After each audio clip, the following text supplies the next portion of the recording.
Oke, baik. Selamat sore semuanya. Berikut ini saya kirimkan video bagaimana kita mengolah data, terutama data sekunder ya, dengan menggunakan Epius. Ya, kemudian di sini yang kita tekankan di sini adalah model regresi linear berganda.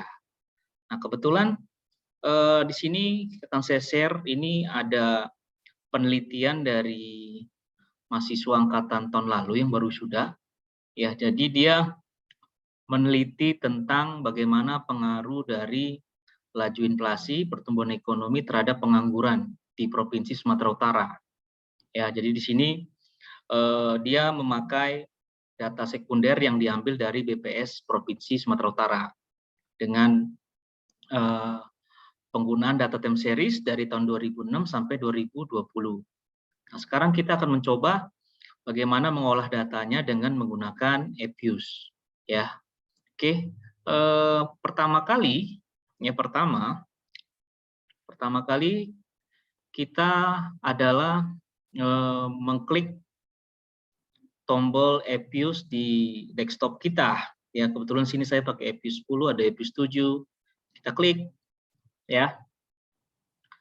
Ini dia tampilan awal dari Epius. Nah, kalau udah kayak gini, pilih yang ini aja, create new file, ataupun kalian tutup aja yang ini, close gitu ya, bisa. Kalau ditutup ginilah, ya kan.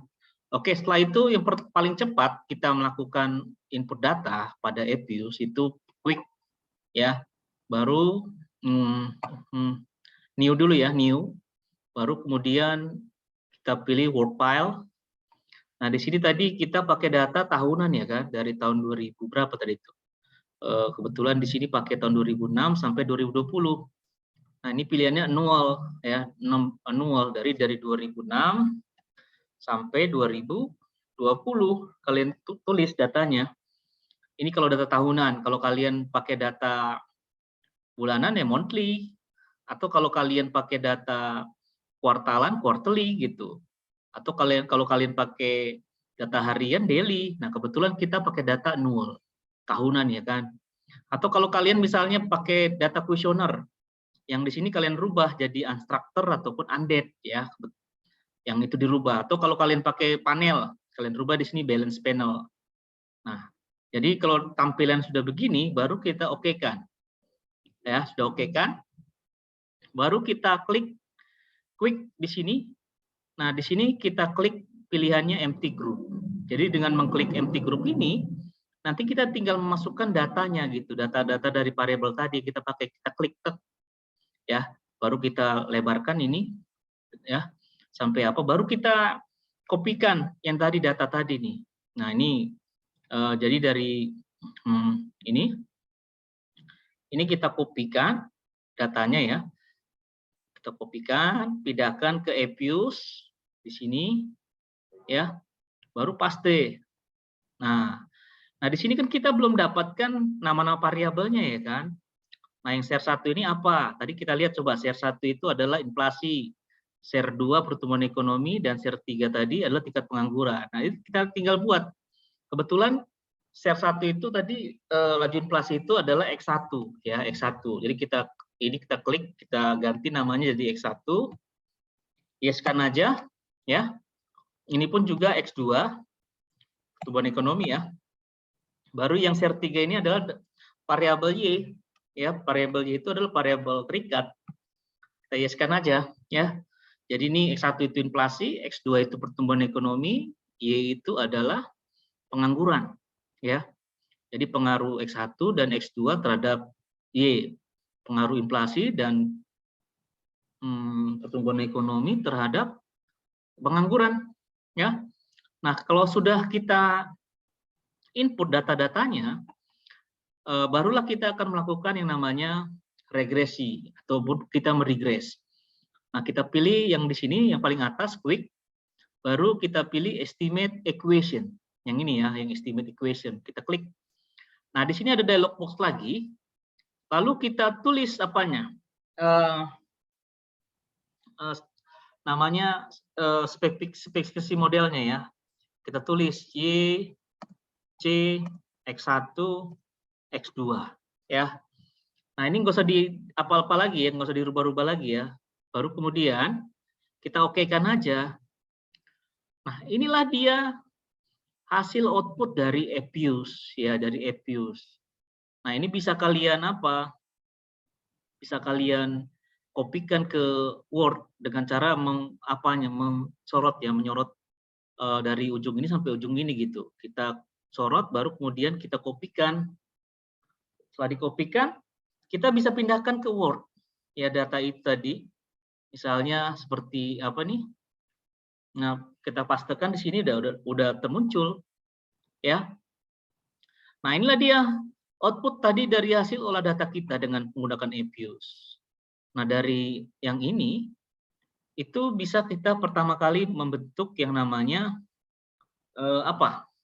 Fungsi regresinya ya kan.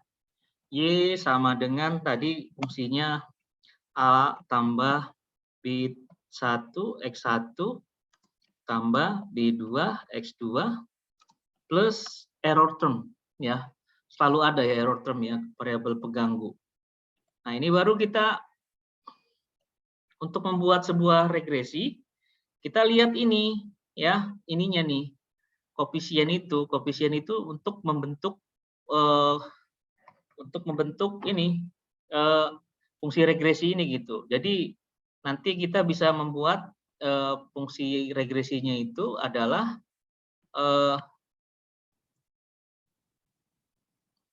Y sama dengan A itu yang ini koefisien C ya, yang ini. Y sama dengan ini, Y sama dengan pastekan aja langsung, baru kemudian koefisien dari B1 berapa? Ini ya, koefisien dari B1 ya. Jadi ini kita kopikan, kebetulan di sini positif, jadi dia tambah ya, tambah X1, baru kemudian yang X2, koefisien X2 berapa? Ini negatif dia, kebetulan dia negatif berarti dia nggak tambah ya, jadi kurang dia. Sama dengan, nah ini dia ya, ini X2 baru ditambah dengan error term. Nah, inilah dia yang dinamakan fungsi regresinya ya. Jadi fungsi regresi inilah yang nanti bisa kalian interpretasikan apa artinya gitu ya. Nah, dari fungsi regresi ini kita tahu bahwa variabel X1 ataupun inflasi itu berpengaruh positif terhadap pengangguran ya. Ini tanda ini menandakan bagaimana pengaruh gitu, pengaruh X1 terhadap Y. Jadi X1 itu berpengaruh positif terhadap Y. Inflasi berpengaruh positif terhadap pengangguran ya. Jadi kalau inflasi naik, sudah pasti pengangguran pun ikut naik juga. Nah, itu dari hasil olah data kita. Lalu kemudian bagaimana dengan X2? X2 itu tadi kan pertumbuhan ekonomi kan.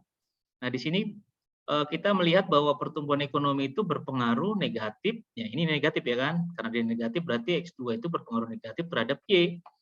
Jadi pertumbuhan ekonomi itu akan mengurangi pengangguran ya.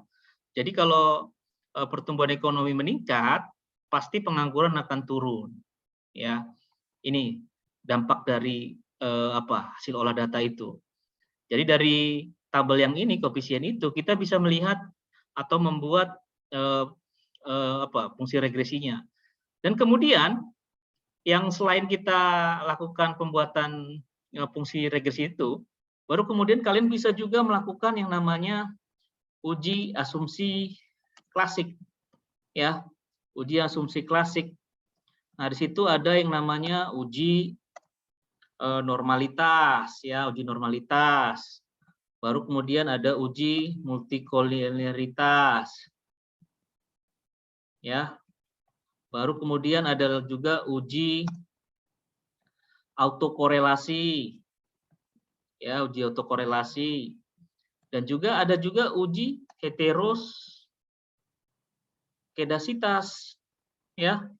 Nah, jadi 4 uji ini yang harus dilakukan nantinya.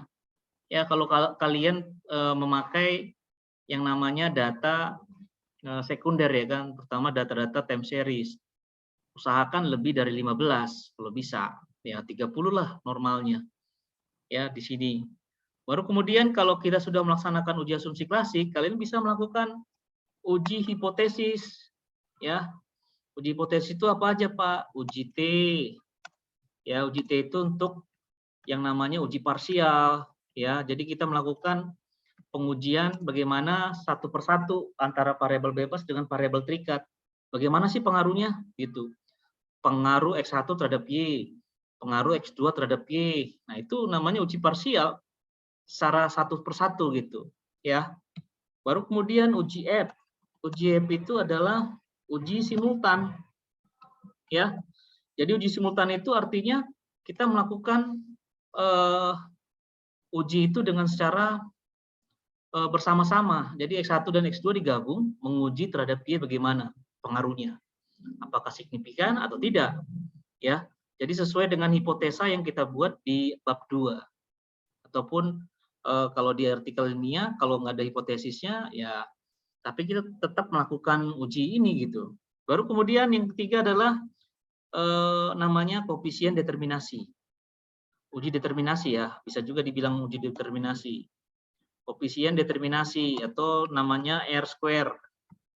Nah, R-square ini itu gunanya kita mau melihat bagaimana sih variabel bebas itu dapat menjelaskan variasi dari variabel terikat atau variabel X itu dapat menjelaskan variasi dari variabel Y. Seberapa besar dia? Ya, yang paling besar itu nilainya 1. 1 itu berarti 100%. Tapi kalau 0, sekian berarti berapa gitu. Jadi tergantung besarnya nilai R-square kita. Nah, itulah yang nanti harus ada dalam penelitian saudara dalam apa mengolah data dengan Epius. Ya, jadi kan gampang sekali kan. Jadi ini masih mudah lah kita dalam mengolah data dengan Epius. Baik, demikian materi kita dalam melakukan regresi linear berganda dengan menggunakan Epius.